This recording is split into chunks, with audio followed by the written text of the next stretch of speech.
Good morning, welcome to Erasmus TV.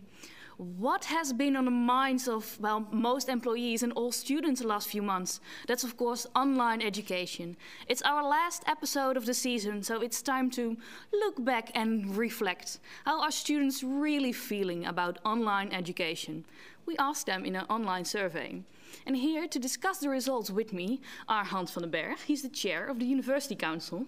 And on the other side we have Denisa. She's a student from IBA. Yeah. Thank you. Let's go to the results straight away. More than 80% of all students believe that education has become worse during the corona crisis. Hans, are you surprised?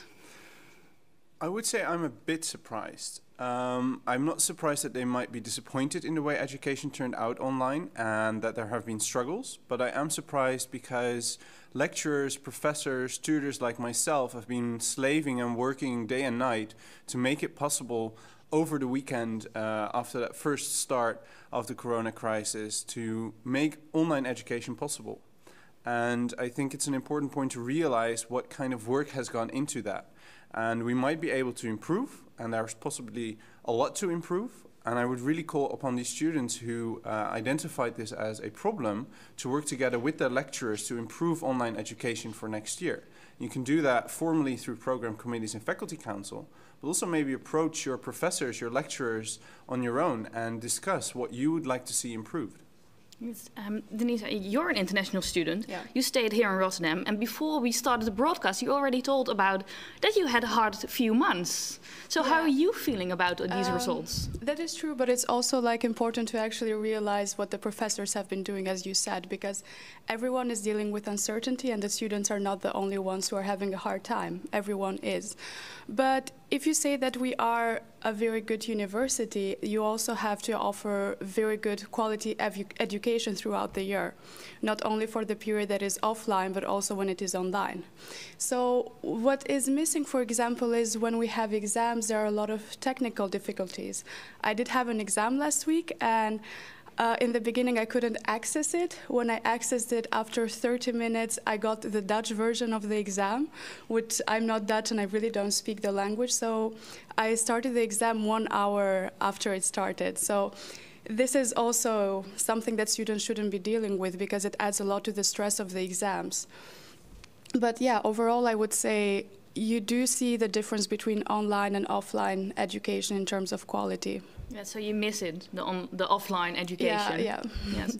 Somebody who will probably also miss it are two students who are joining us on Skype, Ilse and Ellen. Ellen, you're a medical student, and medical students are even, well, more critical on online education, we saw in the survey. Can you tell me why? Well, I think especially with the lessons in small groups in medicine, it's really important to actually do something. So we had a dissection room, which was cancelled. And I think it's really important for the learning as a medical student to know where every organ is and to really understand where in the body an organ is. It's way better to actually feel where it is than to learn like it's 3 centimeters in or something like that. So I think especially with the practical lessons, which is different, I think, with other studies, the medical students feel like they can't learn the anatomy and stuff like that in the same way as they could before coronavirus as they did in real life lessons. Yeah, and I fully agree. I would also prefer my doctor to know exactly where my organs are. But you also told that so you can't get all 60 points you can get in your first year. So you can't get your, as we call it in Dutch, propedeuse this year. Yeah, indeed. We have lessons in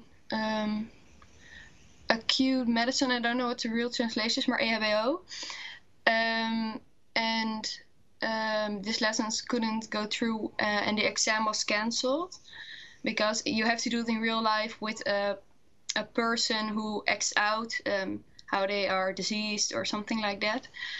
So we couldn't do that because we had to be together with two students to practice and stuff like that.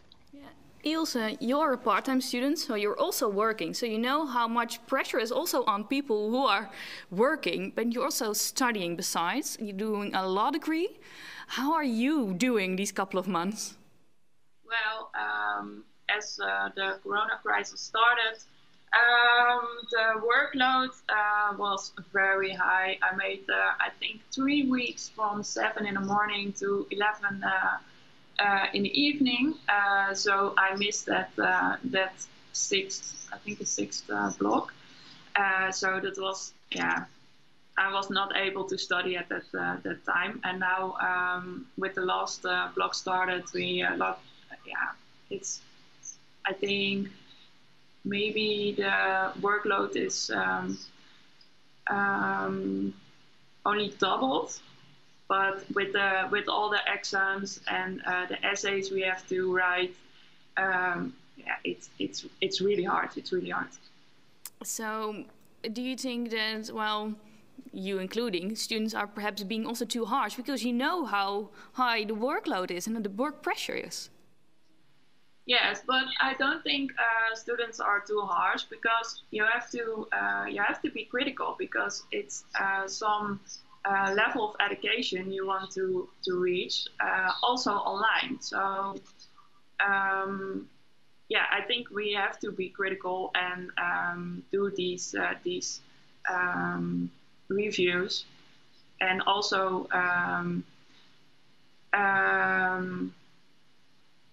also talk about with our lecturers and other students, so how we can improve this digital way of education. Yeah. So Hans, if coming back to you, what are your main concerns for next year? Is it workload for, well, teachers like yourself, or is it perhaps the quality of education?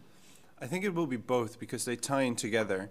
As some of the students already here mentioned, you should be critical. You should be critical of the way education is done, and not only when it's online, it should also be when it's offline. We try to improve. We live up to some of the highest standards in the world with our education format, and we should be improving constantly.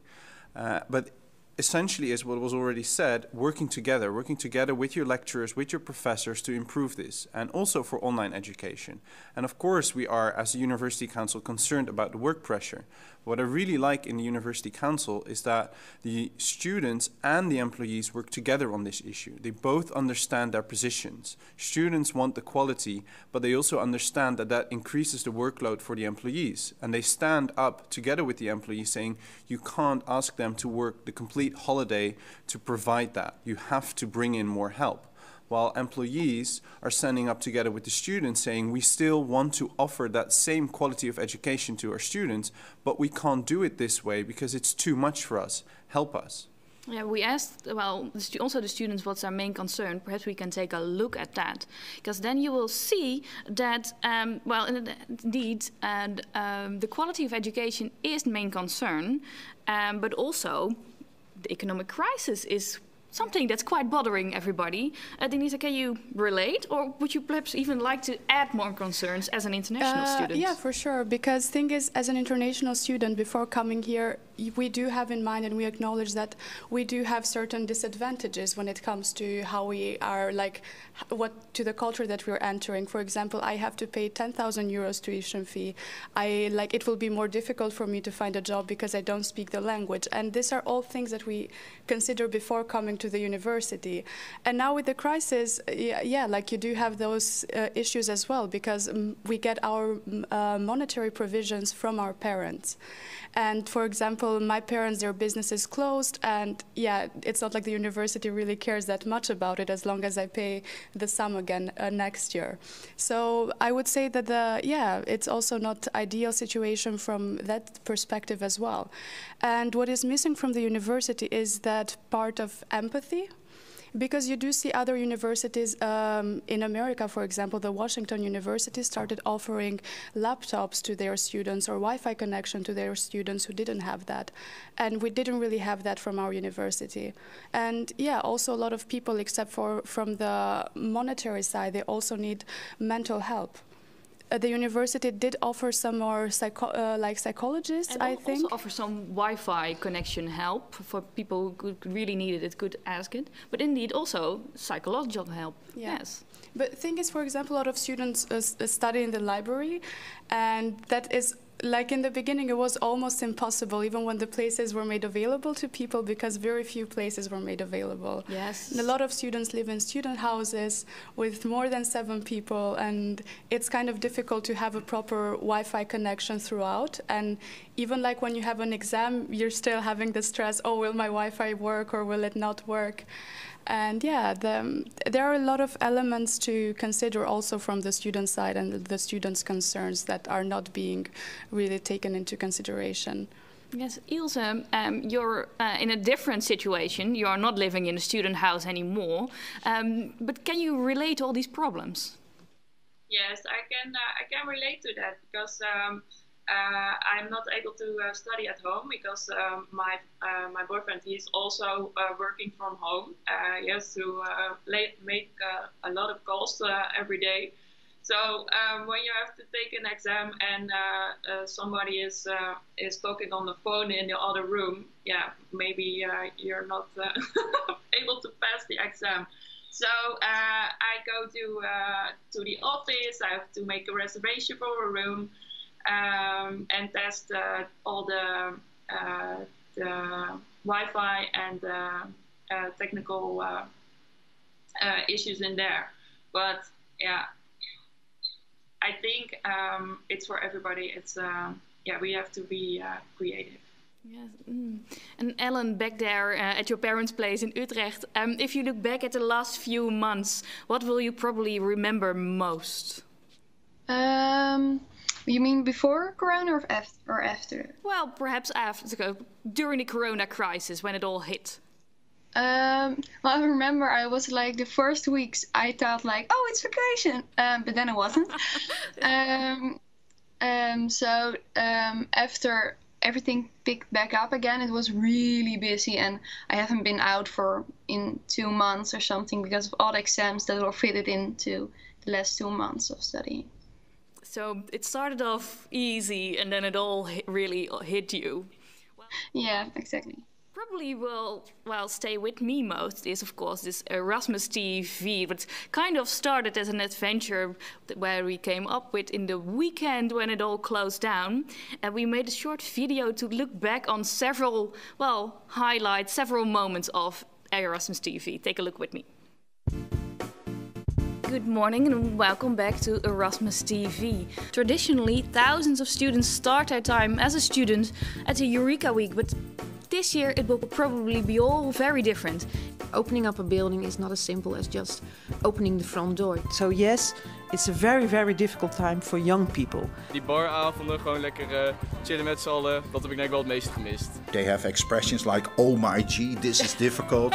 A lot of students needed a better internet connection for their exams. We need to help them. Is the university doing enough at the moment? We're the Erasmus University of Rotterdam, and I don't see Rotterdam on this campus. At the university we talk about positive societal impact, but why haven't we seen this on street? Basically, I live at my parents' place right now. Marco, the kitchen is a mess. You should have cleaned the dishes. And this was supposed to be an important and big year for Erasmus Pride. I actually have good news because this week officially we've become an official an association by law. Thank you all for watching. Don't forget to visit our website at erasmusmagazine.nl.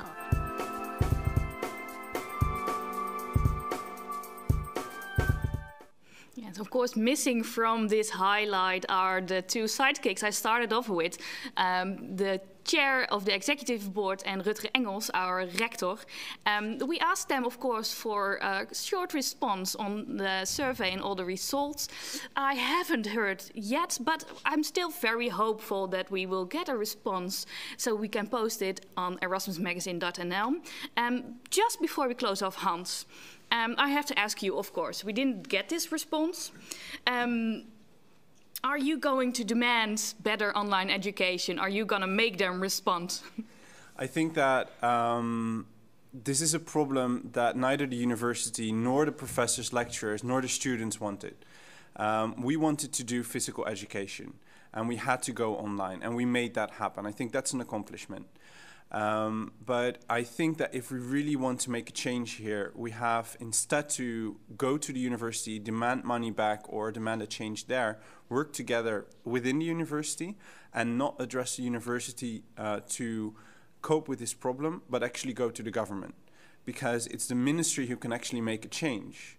The minister can make funds available to get this change about, to get the extra staff in, to get universities to actually be able to cope with this problem. And next year there are elections, and I would really call upon the students that if you think that your education currently isn't good enough, make the government responsible.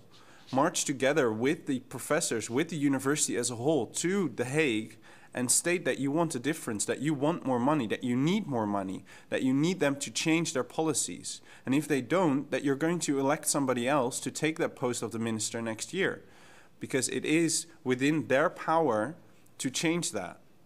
And we shouldn't be looking at the university, but should be looking at the government to make the change. That's what I personally think. Well, I think recommending everybody to vote is always a good way to end an episode. I really want to thank you all for being here. Ilse, Ellen on Skype, thank you so much. Hans, Denisa, thank you very much, and thank you, of course, all for watching all 41 episodes of Erasmus TV. I hope to see you sometime back on campus. Thank you.